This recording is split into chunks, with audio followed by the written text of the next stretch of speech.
Welcome to ভূত planet. সকলকে স্বাগত জানাই ভূত প্ল্যানেটের একদম ফ্রেশ এপিসোডে। ঘটনাতেও যাব, কিন্তু তার আগে সকলকে হ্যাপি নিউ ইয়ার। আমি এবং আমার ভূত প্ল্যানেটের টিম চাইবে পুরনো বছরে সব কিছু ভুলে গিয়ে সব কিছুকে পেছনে ফেলে নতুন বছরে নতুনভাবে জীবনের পথ চলাটা শুরু করুন। এবং তার সাথে আমাদের এতটা বছর আমাদের সাথে থাকার জন্য, আমাদের পাশে থাকার জন্য আপনাদের অসংখ্য অসংখ্য ধন্যবাদ, এবং আমাদের এতটা ভালোবাসা দেওয়ার জন্য অসংখ্য ধন্যবাদ।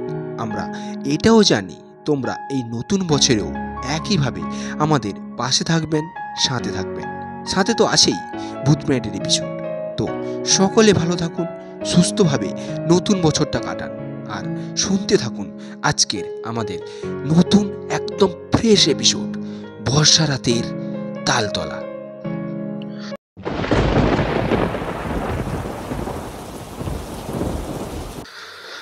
প্রতিদিন বিকেলের মতো আজও ঝমঝম করে বৃষ্টি নেমেছে। ঘোষপুকুর একেবারে গন্ধগ্রাম না হলেও সমস্ত এলাকাটি এখনো বৃষ্টি হলে কালো অন্ধকারে ঢেকে যায়, অর্থাৎ লোডশেডিং। আজও তার অনিয়ম হয়নি। ইটের বাড়িগুলোতে মোমবাতি, হ্যারিকেন, প্রকৃতির আলো থাকলেও রাস্তাঘাট ঘন কালির আড়ালে চাপা পড়েছে। গ্রামের ঠিক মাঝেই একটা বিশাল বটগাছ। এই বটগাছের ঠিক নিচেই ফণির চায়ের দোকান। বর্ষার সন্ধ্যেতে ওই যথারীতি কিছু আড্ডাবাজ লোক চা দোকানে জমায়েত হয়েছে। চলছে নানান বিষয়ে নানান আলাপ আলোচনা, নানাজনের নানা মত, সব বিষয়ে মানে বাঘ বিতন্তা ও হাসি ঠাট্টা, সব মিলিয়ে আড্ডা একেবারে তুঙ্গে। না ভাই, চা বলিস না কেন, বিনিদের ছেলেটা শেষে কিনা সিগারেট খাওয়া ধরলো এই কচি বয়সে। ছে ছে ছে ছে ছে। আরে কি মুশকিল হচ্ছিল তো ভূতের নিয়ে কথা, এর মধ্যে হঠাৎ বিনিয়াদের ছেলেকে টেনে নিয়ে এলে যে। বয়স কমে যে অবস্থা, নিজেরাই না খেয়ে ভূত হব রে কিছুদিন পর। আর ভূতের কথা বলিস নি রে ভাই। আগে বিপ্লবদা, তোমার কথা শুনে মনে পড়লো বসন্তর ঠাকুরদার কি অবস্থা গো? বুড়ো মানুষটা কি ভোগাই না ভুগছে শেষ বয়সে, চোখে দেখা যায় না। ডাক্তার অবশ্য জবাব দিয়েছে শুনলাম। কে? হরি ডাক্তার তো। ও যখন বলেছে বুড়োর আয়ু শেষ, তখন কে আর বাঁচাবে? বয়স তো কম হলো না, বাপরে বাপ। তাও যে বুড়ো টিকে আছে। তা যা বলেছ ফণিদা, বুড়োর হাড়ের না বেশ জোর আছে বুঝলে। এমন সময় ছাতা মাথায় দিয়ে হন্তদন্ত হয়ে এসে দাঁড়ালো চায়ের দোকানের সামনে। সবাই তার দিকে তাকালো। বিপ্লবদা, এই তো দেখছি সবাই এখানে, চলো সবাই। আরে বসন্ত ঠাকুরদা এই 10 মিনিট আগে মারা গেল। ফণি অবাক হয়ে চোখ কপালে তুলে বলল, বলিস কি? এই এক্ষুনি কথা হচ্ছিল বুড়োটাকে নিয়ে। আহারে। তা যা বলেছ। তা শ্মশানে নিয়ে যাওয়ার ব্যবস্থা কি করেছে বাড়ির লোক? সেজন্যই তো ডাকতে এলুম তোমাদের, চলো সবাই। এই রকম খবর শুনে কেউ আর বসে থাকতে পারল না। বিপ্লব, নোটে, সমর তিনজনই ছাতা মাথায় নিমাইয়ের সাথে চলল বসন্তের বাড়ির দিকে।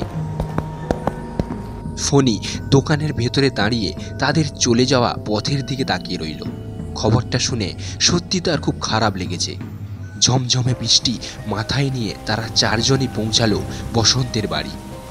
বসন্তের অবস্থাপন্ন গৃহস্থ, দোতলা ইটের বাড়ি। কিন্তু বাড়ির সামনে এসে অবাক হতে হলো তাদের। বাড়ির দরজায় বসন্ত, তার বউ, তার মেয়ে ও বাড়ির অন্যান্য সদস্যরা দাঁড়িয়ে আছে জড়সড় হয়ে, যেন তারা খুব ভয় পেয়েছে কোনো এক কারণে। কি হয়েছে রে বসন্ত? তোরা সব এখানে একসাথে কি করছিস? তোরা এখানে তো ঠাকুরদার ঘরে তাহলে কে? ঠাকুরদা ঠাকুরদা উঠে বসেছে। আমি মানে আমরা সবাই সচক্ষে দেখেছি। বাবা গো বাবা, রাম রাম। কি যা তা বলছিস বসন্ত? তা কি হয়েছে একটু খোলসা করে বল না রে বাবা। আর দাদা বলবেন নি, ঠাকুরদার দেহটা হঠাৎ উঠে বসেছে। বাবা গো, আমার তো এখনো ভেতরটা ধক ধক করছে। মরা মানুষ অমন করে উঠে বসতে পারে নাকি? আপনারাই বলেন। কি যাতা বকছেন ও বিপ্লবদা, চলো তো দেখি কি ব্যাপার। সবার কথা উপেক্ষা করে নোটে আর বিপ্লব হুড়মুড় করে বাড়িতে ঢুকল। বসন্তের ঠাকুরদা বাইরের ঘরে থাকতেন। ঢুকে তারাও চমকে গেল। বুড়ো মানুষটা উঠে সত্যি সত্যি খাটের উপর বসে আছেন। হাড় ঝিরঝিরে দেহ, তার পা থেকে কোমর অবধি কাঁথাটা ঢাকা। বুড়োটা যেন ওদের দিকে মুখ ফিরে তাকাল। কে কে গো তোমরা? বসন্তকে একটু কি ডেকে দিতে পারো? আমার বড্ড খিদা লেগেছে গো। বুড়োর কথা শুনে বসন্ত তার দুরু দুরু বুক নিয়ে তাদের পেছনে এসে দাঁড়ালো। আর ঠাকুরদা কথা বলছে দেখে মুখ হাঁ হয়ে রয়ে গেল। কে এলি রে? বসন্ত নাকি? বাবা দুটো খেতে দে বাপ, বড্ড খিদা লাগছে যে। এ তোরা কি রে? বুড়ো মানুষ হয়তো একটু ঠান্ডায় একটু ঝিম মেরে গেছিল, আর অমনি তোরা মরে গেছে বলে তাকে ধরে নিলি? যা তা, দে খেতে দে বুড়ো মানুষটাকে, আমরা চলি। পারিসও বটে। বিপ্লব, নোটে আর সমর বেরিয়ে পড়ল বসন্তের বাড়ি থেকে। নিমাই রয়ে গেল সেখানে। এই দুর্যোগের রাতের আবহাওয়া যেন অন্য কোনো অঘটনের ইঙ্গিত দিচ্ছে। মজা খালটির পাশ দিয়ে হাঁটতে হাঁটতে সমর আর থাকতে পারল না। বিপ্লব আর নোটের উদ্দেশ্যে বলে উঠল, কিরকম হলো বলো তো বিপ্লবদা? মানে এতগুলো লোক একটা মানুষকে মৃত ভাবলো, হঠাৎ সে উঠে বসলো, ব্যাপারটা ঠিক বুঝলাম না। কি আবার হবে? বললাম না, ঠান্ডায় বুড়োর হাড় মাস জমে গেছে, তাই ঝিম মেরে বসেছিল। আর এরাও দেখতে ভুল করেছে, তাই মরা মনে করে কান্নাকাটি শুরু করে দিয়েছে। ও কিছু না। আর কেউ কোনো কথা বলল না এই ব্যাপারে। সবাই আর চায়ের দোকানে না গিয়ে বাড়ির দিকে যাওয়াটাই ঠিক করল। এই বৃষ্টির কোপ কখন যে কমবে তা প্রকৃতি ছাড়া কেউই জানে না। এই ঘটনার পর প্রায় 2 দিন কেটে গেছে। সাধারণ আধা গ্রাম্য জনজীবন নিজেদের নিয়মেই চলছে। লোকজন নিজেদের কাজে যাচ্ছে, গরুর গাড়ি নিয়ে জিনিসপত্র আনা নেওয়া চলছে হাট থেকে। সাধারণ মানুষের অতি সাধারণভাবে জীবনযাপন। নবীন রোজগারের মতো আজও হাট থেকে চালের বস্তা গাড়িতে করে নিয়ে ফিরছে গ্রামের দিকে। সন্ধে হয়ে যাওয়াতে যথারীতি ঝিরঝির করে বৃষ্টি নেমেছে প্রতিদিনের মতোই। মজা খালটার পাশ দিয়ে তার গরুর গাড়িটা এগিয়ে আসছে হেলতে দুলতে। দুপাশে তাল গাছের মাথাগুলো হাওয়ায় দুলছে মৃদু মৃদু। গাড়িতে তার সাথে তার ছেলেও আছে। হঠাৎ নবীনের ছেলে চিৎকার করে ডেকে তাকে বলে উঠল, বাবা, ওই ওই তাল গাছে ওটা কি গো? দেখো, ওই যে। নবীন ছেলের কথায় সেদিকে তাকিয়ে যা দেখল, সারা শরীরের লোম খাড়া হয়ে পিঠ বেয়ে ঠান্ডা স্রোত নেমে গেল তার। একটা রোগাটে শুকনো জীর্ণ দেহ তাল গাছের গা বেয়ে উঠছে উপরের দিকে। তার মুখে ঝুলছে একটা মুরগি। মুরগিটার চোখগুলো যেন টর্চ লাইটের মতো জ্বলছে। গরুগুলো দেখে ভয় পেয়ে হুড়মুড় করে দৌড় দিল গ্রামের দিকে। নবীন আর তার ছেলে মুখ হাঁ করে তাকিয়ে রইল ওই তাল গাছটার দিকে। এরপর থেকে গ্রামে প্রায় চুরি হতে লাগলো। মুরগি, হাঁস, ছাগলছানা রাতের বেলা যেন এসে কেউ নিয়ে যেতে লাগলো গবাদি প্রাণী ইত্যাদি। বেশিরভাগ লোকজনই সন্ধে হলেই বাড়ির ভেতর ঢুকে দরজা বন্ধ করে রাখত। বিপ্লব আর নোটে কিন্তু চায়ের দোকানে না গিয়ে থাকতে পারে না। তাই হাজার ভয়ের কারণ থাকলেও তারা ফণির দোকানে চা খেতে যায়। ফণিও রোজ দোকান খুলে নির্ভীক হয়ে ভয়ে দোকান বন্ধ করে রাখলে তারও পেটের ভাত জুটবে না। আজও বৃষ্টি নেমেছে প্রবল জোরে। ছাতা মাথায় দিয়ে দুই মক্কেল চলেছে চায়ের দোকানের দিকে। খালের পাশের বিশাল বিশাল তাল গাছগুলোর পাশ দিয়ে চলেছে তারা। হঠাৎ তাদের মনে হলো কেউ যেন তাল গাছের গোড়ায় হাঁটু মেরে বসে আছে। পেছন থেকে তার হাড় ঝিরঝিরে দেহটা চোখে পড়ছে ভালোভাবে। থমকে দাঁড়িয়ে পড়ল তারা এই দৃশ্য দেখে। তারপর হঠাৎ বিপ্লব বলল, কে রে, কে? কি করছো ওখানে বসে? কে? মূর্তিদা এক ঝটকায় লাফ মেরে উঠে দাঁড়ালো। তারপর স্যাঁত করে ঘুরে তাকালো তাদের দিকে। বিদ্যুতের আলোয় তার চেহারাটা স্পষ্ট হলো। হাড় ঝিরঝিরে দেহ তার, মুখে ঝুলছে একটা ঘাড় মোটকানো মৃত শরীর। মূর্তিদা হাওয়ায় ভেসে এগিয়ে এলো তাদের দিকে। আর দাঁড়ালো না তারা। ছাতা টাটা ফেলে তারা দুজন প্রাণপণে দৌড় দিল। চা খাওয়া মাথায় উঠল তাদের। প্রাণে বাঁচলে পরে অনেক চা খেতে পারবে। সকাল হয়েছে, রাতের বৃষ্টির চিহ্ন চারিদিকে। আকাশ এখনো মেঘলা। চাটুর্যে মশাই মুখে চিন্তার ভাব নিয়ে চলেছেন মন্দিরের দিকে। মন্দিরের সামনে এসে দেখলেন দুজন লোক কাক ভেজা হয়ে বসে আছে। ভয়ে ঠকঠক করে কাঁপছে তারা। কি ব্যাপার, তোমরা এখানে এত সকালে? চাটুর্যে মশাই, চাটুর্যে মশাই আমাদের বাঁচান। কাল আমরা যা দেখেছি, আমাদের শরীর এখনো ঠক ঠক করে কাঁপছে। শান্ত হও, কি হয়েছে বলো। বিপ্লব এবার বলে চলল সব আগের দিনের ঘটনা। সব শুনে চাটুর্যে মশাইয়ের কপালে আরো চিন্তার দাগ পড়ল। তিনি তাদের বললেন, গ্রামে কদিন ধরে যা চলছে কিছুই তো বুঝতে পারছি না রে বাপ। কে যে এইসব কাণ্ড ঘটাচ্ছে আর কি করে যে এর থেকে মুক্তি পাবো। চাটুর্যে মশাই, কাল বৃষ্টির মধ্যে খুব ভুল না হলেও আমি মূর্তিটার মুখ দেখে চিনতে পেরেছিলাম। ওটা বসন্তের ঠাকুরদা ছিল, আমি দেখেছি। কি আবল তাবল বকছিস তুই? বুড়ো মানুষটা তো খাটের উপর উঠে বসতেই পারে না, আর তুই বলছিস? না না ঠাকুর মশাই, ও ঠিকই বলেছে। আমারও কিন্তু সেরকমই মনে হয়েছে। একবার যাবেন নাকি বসন্তের বাড়ি? পুরোহিত চাটুর্যে মশাই এক মুহূর্তে কি ভেবে মাথা নাড়ালেন। তারপর তারা তিনজনই বসন্তের বাড়ির দিকে হেঁটে চললেন। সকালবেলা বসন্ত দাওয়ায় বসে চা খাচ্ছিল। বাড়ির আর সমস্ত সদস্যরাও রয়েছে এদিক ওদিক। এমন সময় চাটুর্যে নোটে আর বিপ্লবকে আসতে দেখে অবাক হলো সে। কি ব্যাপার ঠাকুর মশাই, এত সকালে কিছু ঘটেছে নাকি? চাটুর্যে মশাই একবার এদিক ওদিক দেখে আসল কথাটা চেপে বলে উঠলেন, না না, তোমার ঠাকুরদার কেমন অবস্থা তাই দেখতে এলো। কদিন আগে যা ভয় পাইয়ে দিয়েছিলেন, ওই আর কি।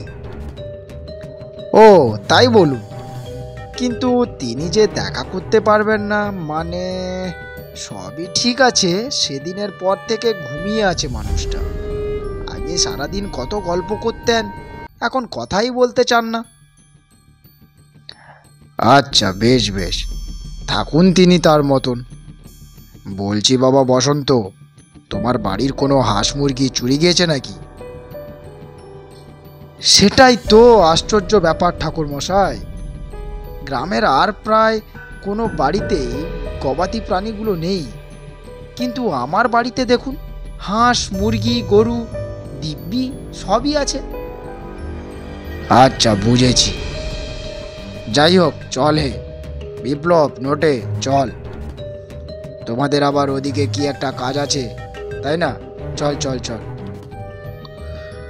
বলে আর কাউকে কোনো কথা বলতে না দিয়েই চাটুর্যে মশাই হন হন করে বেরিয়ে পড়লেন সেখান থেকে। বিপ্লব আর নোটিও পিছু নিল তার। পথে চলতে চলতে তিনি যে কিছু আঁচ করতে পেরেছেন বুঝতে পেরেই নোটে বলে উঠল, কি বুঝলেন ঠাকুর মশাই? আমরা তো কিছুই বুঝতে পারলাম না। বুড়ো তো দিব্যি ঘরে শুয়ে আছে, তাহলে গ্রামের হাঁস মুরগি কে চুরি করছে? খুব একটা সুবিধা দেখছি না হে। শোনো, আজ সন্ধেবেলা বসন্তের বাড়ির পেছনের ঝোপের আড়ালে দেখা করো তো। ব্যাপারটা আরো তলিয়ে দেখতে হবে, বুঝলে? যাও এবার বাড়ি যাও, আমার কিছু কাজ আছে, সন্ধেবেলা দেখা হচ্ছে। বলেই তিনি হন্তদন্ত হয়ে খালপাড়ের তালগাছগুলির ধার দিয়ে চলে গেলেন। বিপ্লব আর নোটে তার চলে যাওয়া পথের দিকে তাকিয়ে রইল। সন্ধে হয়েছে, যথারীতি পুরো গ্রাম শ্মশান হয়ে গেছে। আজ তার উপর বৃষ্টি নেই, গুমোট গরম আর লোডশেডিং। বিপ্লব আর নোটে অন্ধকারে টর্চের আলোয় ধীরে ধীরে এসে বসলো বসন্তের বাড়ির পেছনের ঝোপে। এসেছো? আমি তো ভাবলাম ভয়ে আসবেই না। বিপ্লব চমকে উঠে টর্চের আলো ফেলে দেখল চাটুর্যমশাই অনেকক্ষণ আগেই এসে গেছেন সেখানে। আলোটা নিভাও আর নজর রাখো ওই বাড়ির জানলাগুলোর দিকে। চাটুর্যমশাইয়ের কথায় আলো নিভিয়ে তারা নজর রাখলো বসন্তের বাড়ির জানলাগুলোর দিকে। দোতলা বাড়ির ওপরে একটা জানলা খোলা। সেদিনের ঘটনার পর মুক্ত বায়ু সেবনের কথা ভেবে ওই ঘরে রাখা হয়েছে বসন্তের ঠাকুরদাকে। এটা ওরা জানে ধীরে ধীরে রাত বাড়ছে, মেঘের গুড়গুড়ু বাড়ছে, সাথে সাথে যে কোনো সময় বৃষ্টি নামবে। হঠাৎ এক অদ্ভুত দৃশ্য দেখে তিনজনই চমকে উঠল। দেখল সেই খোলা জানলার ফাঁক দিয়ে বসন্তের ঠাকুরদার রোগা শীর্ণ শরীরটা বের করল। তার চোখ দুটো টর্চের আলোর মতো জ্বলছে। তারপর শূন্যে ভেসে ভেসে সে চলল বাড়ির অন্য প্রান্তের গোয়ালটার দিকে। তারপর গোয়ালের ছাউনির ফাঁক গলে ঢুকে পড়ল। কয়েক মুহূর্ত পরে বেরিয়ে এলো, মুখে তার একটা আস্ত ছাগলছানা। তারপর হাওয়ায় ভেসে চলে গেল সে স্থান ছেড়ে। দম বন্ধ করে দৃশ্যগুলো দেখছিল বিপ্লব আর নোটে। চাটুর্যমশাই হঠাৎ উঠে দাঁড়ালেন, তাদের উদ্দেশ্যে বললেন, বিপ্লব, চলো আমার সাথে। নোটে, তুমি বসন্ত আর গ্রামের কয়েকজনকে নিয়ে খালপাড়ের তালবনে চলে এসো। তাড়াতাড়ি করো, নইলে ওই প্রেতকে হাতে নাতে ধরা যাবে না। এরপর বিপ্লব আর চাটুর্যমশাই টর্চের আলোয় পথ দেখতে দেখতে চললেন মজাখালের পাশের তালবনে। আকাশে তখন বিদ্যুতের ঝিলিক, তুমুল বর্ষা আর ঝড়ের পূর্বাভাস দিচ্ছে যেন। তালতলায় তারা সেই কুখ্যাত গাছটার নিচে এসে দাঁড়ালো। গাছের ওপর থেকে তখন হাড়গোড় চিবানোর শব্দ মচমচ করে আসছে। কে রে? কে কে গাছের উপরে? নেমে আয় বলছি। কি করছেন চাটুর্যমশাই? নেমে এলে যে আমাদেরই ঘাড় মটকাবে। সে ক্ষমতা নেই আরও। আগেই এই সব গাছ বন্ধন করে গিয়েছি। কেউ চাইলে এই গাছে চড়তে পারবে, কিন্তু নেমে অন্য কোথাও যেতে পারবে না। আর কথা শেষ হতে পারল না। ঝপ করে প্রিয়রাতমাতা বসন্তের ঠাকুরদা দেহ সমেত লাফিয়ে নেমে পড়ল সামনে। তার মুখে কালচে রক্তের ধারা, চোখে গভীর রাগ আর তেজ। কে তুই? কেন এই বুড়ো মানুষটার দেহ অধিকার করে বসে আছিস? আমি গগন বড়াল, বসন্ত বড়ালের ঠাকুরদা। মিথ্যে কথা, সত্যি করে বল তুই কে? এমন সময় বসন্ত, ফণি ও গ্রামের কয়েকজন এসে দাঁড়ালো সেখানে। সকলেই এই দৃশ্য দেখে ভয়ে হতবাক। কতবার বলবো আমি গগন বড়াল? তবে দেখ এবার কি করি তোর। বলেই তিনি তার হাতে ধরা এক মুঠো ধুলো ছুঁড়ে দিলেন তার দিকে। ধুলোটা আত্মা তার উপর পড়তেই চিৎকার করে উঠে সে, বলছি আমি লাটু চৌধুরী। 20 বছর আগে বর্ষার রাতে এই তাল গাছের তলাতে সাপের কামড়ে মরেছিলাম আমি।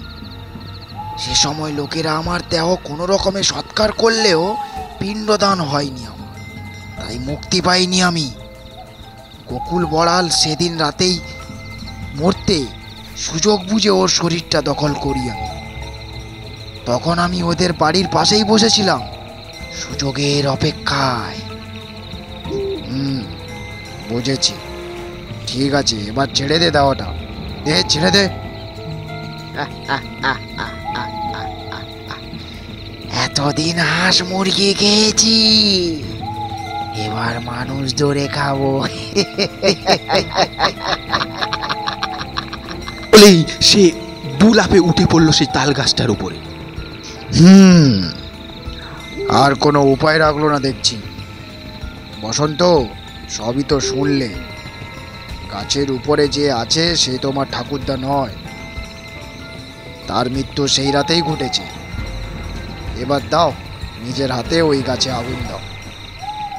বসন্ত কয়েক মুহূর্ত ভ্যাবাচাকা খেয়ে দাঁড়িয়ে থেকে তারপর হাতের হ্যারিকেনটা নিয়ে এগিয়ে গেল গাছটার দিকে। তারপর হ্যারিকেনটা ছুঁড়ে ফেলে ভেঙে দিল গাছটার গোড়ায়। সারাদিন বৃষ্টি না হওয়ায় শুকনো তাল গাছটি ধীরে ধীরে জ্বলতে শুরু করে। গাছটি সম্পূর্ণ জ্বলা শুরু করতেই ওপর থেকে শোনা গেল বীভৎস এক চিৎকার। কিন্তু সঙ্গে সঙ্গেই বৃষ্টি নেমে এলো, যেন আগুন জ্বলে ওঠার অপেক্ষা করছিল প্রকৃতি। বৃষ্টি নামলো, দেহটা হয়তো ফুটবে না। শোনো বসন্ত, গাছটাও হয়তো ভেঙে পড়বে এবার। তুমি তোমার ঠাকুরদার সাথে লাটু চৌধুরীর পিণ্ডটাও দিয়ে দাও, বুঝলে? কথা শেষ হতে না হতেই হুড়মুড় করে গাছটা ভেঙে পড়ল পাশে মজা খালটার মধ্যে।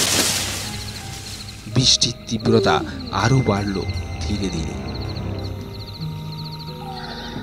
তো শুনছিলেন আজকের আমাদের উপস্থাপনা বর্ষা রাতের তালতলা। তো ঘটনাটি কেমন লাগলো অবশ্যই আপনাদের মূল্যবান কমেন্ট দ্বারা জানাতে ভুলবেন না। আর যদি ঘটনাটি সত্যি আপনাদের খুব ভালো লেগে থাকে তাহলে অবশ্যই চ্যানেলটিকে সাবস্ক্রাইব করে পাশে থাকা বেল নোটিফিকেশনটিকে অন করে আমাদের পাশে থাকবেন। এবং তার সঙ্গে তোমাদের আরও একটা কথা বলতে চাই যে ভূত প্রেত কিন্তু কখনোই তার শ্রোতা বন্ধুদের বলে না যে ঘটনাগুলিকে সত্যি বলে বিশ্বাস করতেই হবে। ঘটনা বিশ্বাস করবেন কি করবেন না সেটা সম্পূর্ণ আপনাদের ব্যক্তিগত ব্যাপার। তাই টিম ভূত প্রেতের মতে ভূত প্রেতের ঘটনাগুলিকে একটা এন্টারটেন হিসাবে নেওয়াই হবে সবচেয়ে বুদ্ধিমানের কাজ। তো ঘটনা থেকে বিদায় নেওয়ার আগে তোমাদের আরও কিছু কথা বলতে চাই যে ভূত প্রেতে তোমরা ঘটনা কিভাবে পাঠাবে। তোমাদের সঙ্গে ঘটা কোনো সত্যিকারের অলৌকিক ভৌতিক ঘটনা বা কারোর মুখ থেকে শোনা কোনো ঘটনা যদি তোমাদের কাছে থাকে তাহলে অবশ্যই আমাদের পাঠাতে ভুলো না। ঘটনা পাঠানোর জন্য তোমাদের কি করতে হবে, অবশ্যই আমাদের মেল করতে হবে bhootplanet@gmail.com বা আমাদের যে অফিসিয়াল ফেসবুক পেজ রয়েছে সেই পেজের ইনবক্সেও তোমরা ঘটনাগুলি লিখে পাঠাতে পারো। আমাদের খুঁজে পাওয়া কিন্তু এতটাও কঠিন নয়, সমস্ত লিঙ্ক দেওয়া আছে ডেসক্রিপশন বক্সে। তো যাও, গিয়ে ডেসক্রিপশন বক্স চেক আউট করো এবং সেখান থেকে তোমরা আমাদের ঘটনাগুলি পাঠাতে থাকো। তো শেষ করছি আজকের ঘটনা এবং এই এপিসোড থেকে বিদায় নেওয়ার আগে তোমাদের আরও একটা রিকোয়েস্ট, যদি তোমরা চ্যানেলে নতুন হয়ে থাকো অবশ্যই চ্যানেলটিকে সাবস্ক্রাইব করতে ভুলো না এবং এরকম হাড়িম করা নতুন নতুন ভয়ের গল্প শুনতে এবং সর্বপ্রথম যদি আপনি শুনতে চান তাহলে অবশ্যই সঙ্গে থাকা বেল নোটিফিকেশনটিকে অবশ্যই অন করতে ভুলবেন না। তো দেখা হচ্ছে পরের কোনো এপিসোডে নতুন কোনো সাসপেন্স ভরা গল্প নিয়ে। ততক্ষণে bye bye guys, love you all, stay tuned.